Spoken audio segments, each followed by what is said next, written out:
Tasting Scotch in Scotland is like tasting history.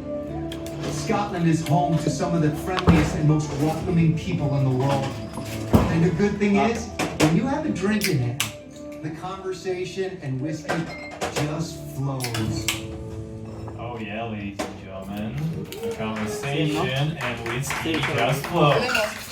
So, and for our Loch Ness Martini here, we are going to create a cocktail that combines some of the best things that Scotland has to offer in terms of drinks, and that, of course, is some great Scotch and also some amazing gin. But before we start pouring anything into our shaker, ladies and gentlemen, what we will do, we'll take our martini glass here, right? And we'll take Talisker, which is our smoked whiskey, a very smoky one, yeah. And Talisker is going to play a very specific role in our cocktail. It's not going to be present as much in terms of a taste, but instead it's going to create a very nice smoky aroma in our glass. So let's add a little bit on the bottom of our glass like this. Now we'll rinse the walls of the glass with Talisker, just like that. And we'll put some ice on top so that our glass stays nice and cold while Talisker does its magic in there, right? So just like that. Now let's put it aside. And now we're ready to build our cocktail for Barbara there. So first of all, we will muddle some things, yeah. We'll take a few cucumber slices here, just like that. Shaker. We'll also take a few basil leaves here. We'll also add them to the shaker. And last but not least, we'll also add some salt. And I'm probably thinking, am I in the right place? It's supposed to be a cocktail show. Why is he making a salad? Well, ladies and gentlemen, that's the base of taste and aromas for our Loch Ness Martini. And we of course need to muddle all these ingredients. That's like half of our job here at Good Spirits.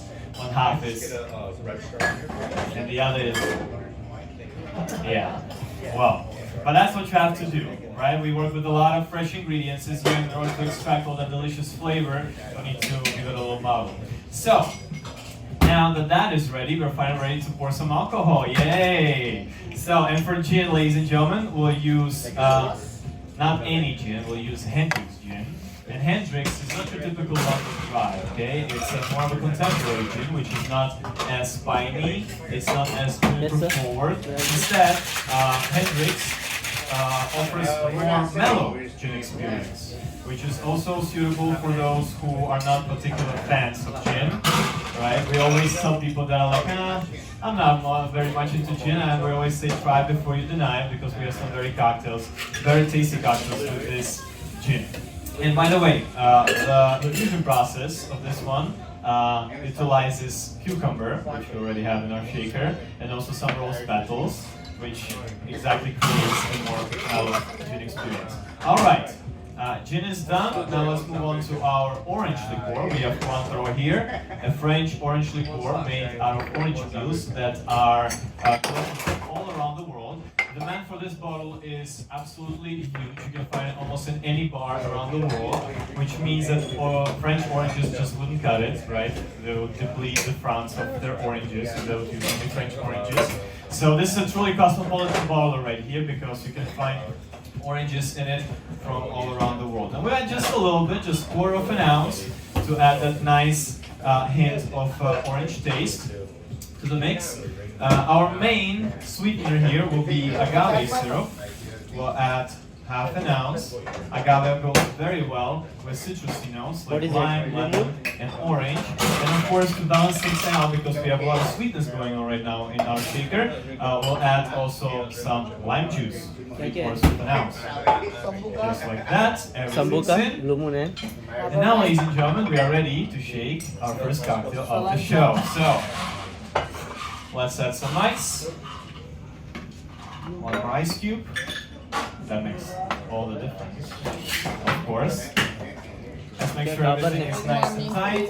And yes, since we're in Scotland, ladies and gentlemen, I will not only shake, I will also have to perform a little dance, right? So let's see how that goes. I'm not much of a dancer, I'm a bartender after all. Yeah, we have to go out of our way for the show, right? We're also entertainers here. So let's put on some nice music and let's see how my dance goes, okay? You ready? Alright, very good. Oh, and by the way, we have one rule here, ladies and gentlemen, in good spirits. During the show, during shaking, who doesn't clap, doesn't drink. Alright? Everybody got that? Okay. Alright, so let's do it. 3, 2, 1.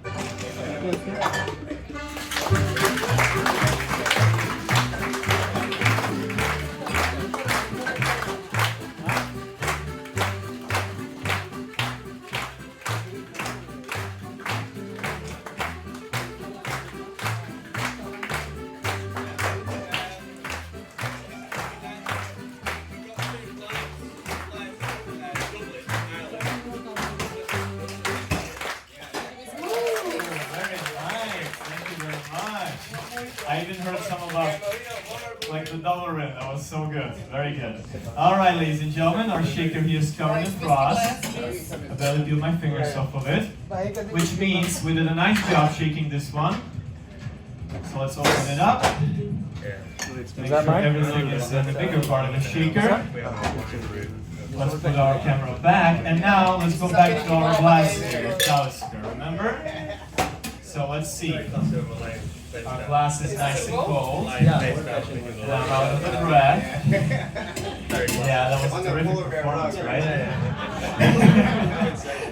Thank you. So, now that our glass is nice and chilled and all that smokiness that was transferred onto the walls of the glass, we'll dump the ice out. Oh my god, just throw the whiskey out! But don't you worry, ladies, Talisker did his job. And by now it's pretty diluted, so it's mostly untouchable. And so no worries. If, no alcohol abuse here. Alright, so now we're ready to strain our Loch Ness Martini, but we still need one more instrument, one more tool, which I'll find behind the bar real quick. My trusty Find My strainer. Let's take this one. Here you go. That will make the perfect cocktail here, ladies and gentlemen. For this one, we have to use the double strain technique because we have a lot of small pieces of cucumber and basil inside, right? And we don't want your cocktail experience to be spoiled by those small pieces. So we'll strain them out to have a nice, clear cocktail here, right? Ooh, would you look at that? Wow, right? Beautiful.